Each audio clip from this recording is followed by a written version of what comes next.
কেমন আছো তোমরা? তোমাদের জন্য নিয়ে এসেছি আজকে আরেকটি নতুন ছড়া। ছড়াটির নাম ছায়াবাজি।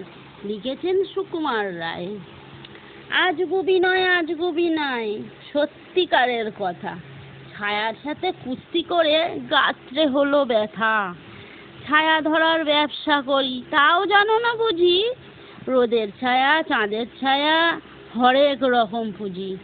শিশির ভেজা সদ্য ছায়া সকালবেলায় তাজা, গ্রীষ্মকালে শুকনো ছায়া ভীষণ রোদে ভাজা। চিলগুলো যায় দুপুরবেলায় আকাশ পথে ঘুরে, ফাঁদ ফেলে তার ছায়ার উপর খাঁচায় রাশি পুড়ে। কাকের ছায়া, বকের ছায়া দেখছি কত ঘেটে, হালকা মেঘের পানসে ছায়া তাও দেখেছি চেটে। কেউ জানে না এসব কথা, কেউ বোঝে না কিছু, কেউ ঘোরে না আমার মতো ছায়ার পিছু পিছু। তোমরা ভাবো গাছের ছায়া অমনি লুটায় ভুঁয়ে, অমনি শুধু ঘুমায় বুঝি শান্ত মতন শুয়ে?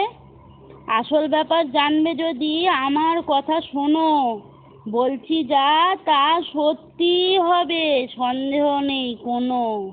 কেউ যবে তা রয় না কাছে, দেখতে নাহি পায়, গাছের ছায়া ছটপটিয়ে এদিক ওদিক চায়।